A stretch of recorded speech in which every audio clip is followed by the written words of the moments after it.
Halo semuanya, apa kabar? Gimana cerita tentang Gunung Tangkuban Perahu yang diceritakan oleh Kak Tia sebelumnya? Seru kan? Nah, di video kali ini kalian akan Kak April temani ya untuk menceritakan kisah legenda dari Sumatera Barat, yaitu Malin Kundang. Tapi sebelumnya, jangan lupa untuk subscribe, like, dan share ya. Dan boleh loh kalian ajak teman-teman atau saudara untuk nonton bareng video ini. Selamat menikmati. Zaman dahulu kala ada sebuah cerita di sebuah perkampungan nelayan pantai air manis di Padang, Sumatera Barat. Ada seorang janda bernama Mande Rubayah yang hidup bersama anak laki-lakinya yang bernama Malin Kundang. Mande Rubayah sangat menyayangi dan memanjakan Malin Kundang. Malin Kundang kemudian tumbuh menjadi seorang anak yang rajin dan penurut. Ketika Mande Rubayah sudah tua, ia hanya mampu bekerja sebagai penjual kue untuk mencukupi kebutuhan dirinya dan anak tunggalnya. Suatu hari, Malin jatuh sakit keras, hingga nyawanya hampir melayang. Namun akhirnya ia dapat diselamatkan berkat usaha keras ibunya. Setelah sembuh dari sakitnya, ia semakin disayang. Mereka adalah ibu dan anak yang saling menyayangi. Saat Malin Kundang sudah dewasa, ia meminta izin kepada ibunya untuk pergi merantau ke kota. Karena saat itu sedang ada kapal besar merapat di pantai air manis. Jangan Malin, ibu takut terjadi sesuatu denganmu di tanah rantau sana.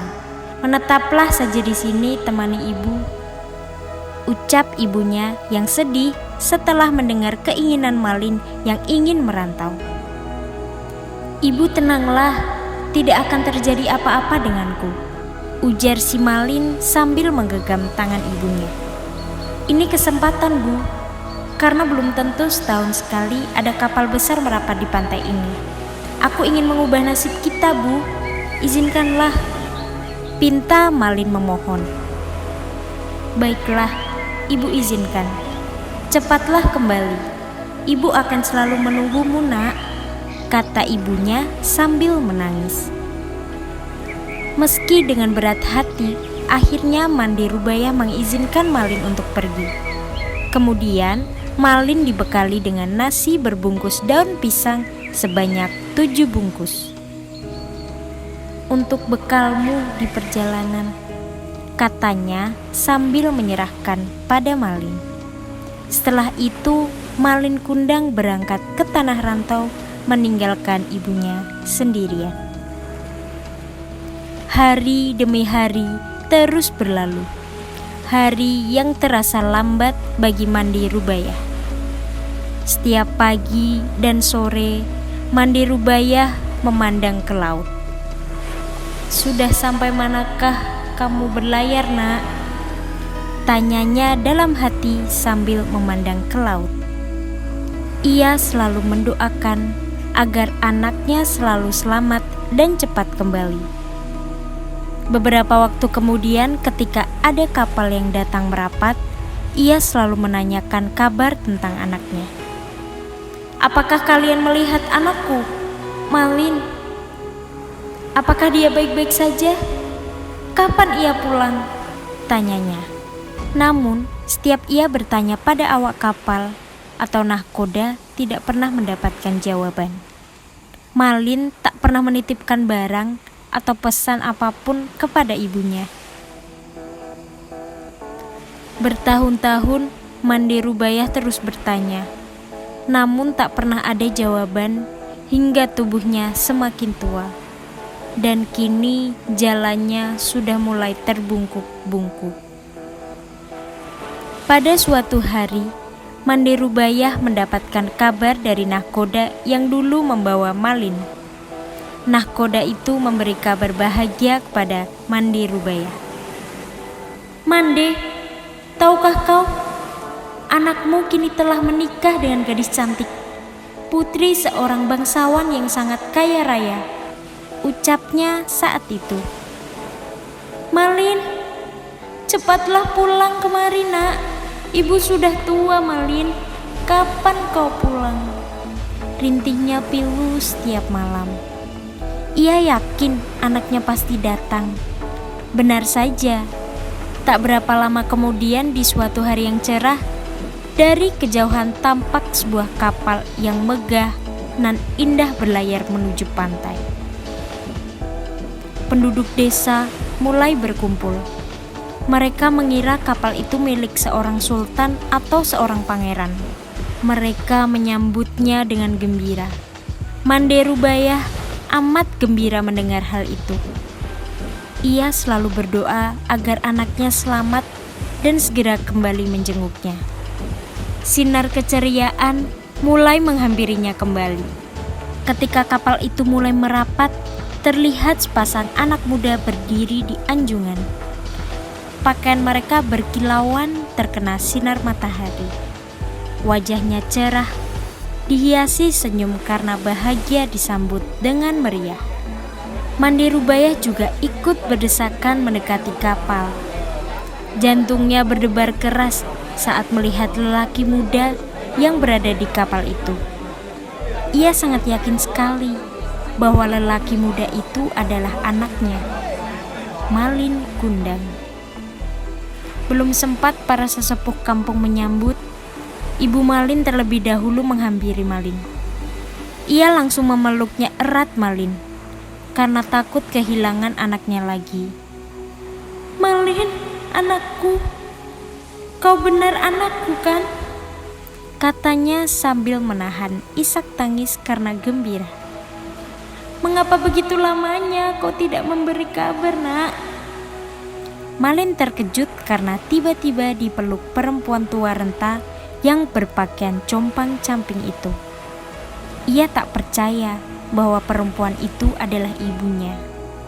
Sebelum dia sempat berpikir berbicara, istrinya yang cantik itu meludah dan berkata, "Perempuan jelek ini ibumu? Mengapa kau dulu bohong padaku? Bukankah dulu kau katakan bahwa ibumu adalah seorang bangsawan yang sederajat denganku?"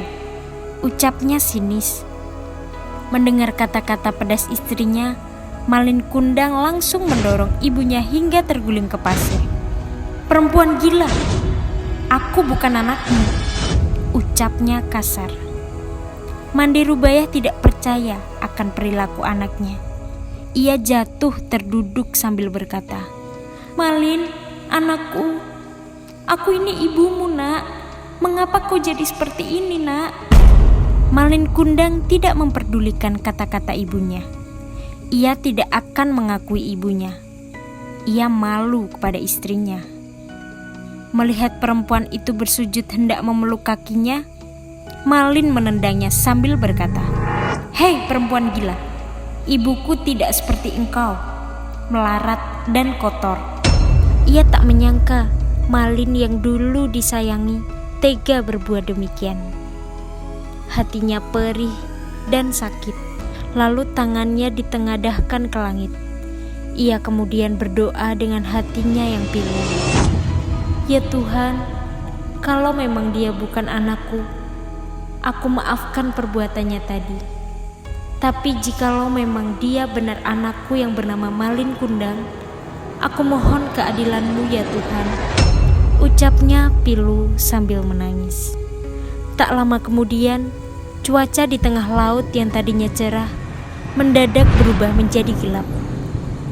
Tiba-tiba datanglah badai besar menghantam kapal Malin Kundang, disambung sambaran petir yang menggelegar. Saat itu juga kapal hancur berkeping-keping. Esoknya saat matahari muncul di ufuk timur, badai telah reda. Di kaki bukit terlihat kepingan kapal yang telah menjadi batu. Tampak sebongkah batu yang menyerupai tubuh manusia.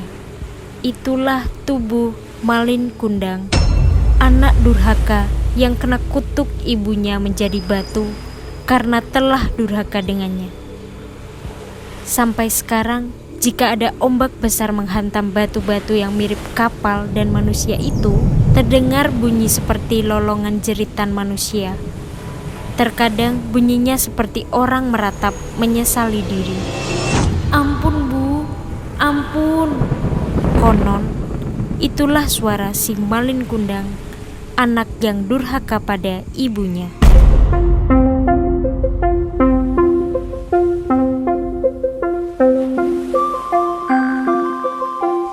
Nah, itu tadi kisah legenda dari Sumatera Barat yang sangat legendaris.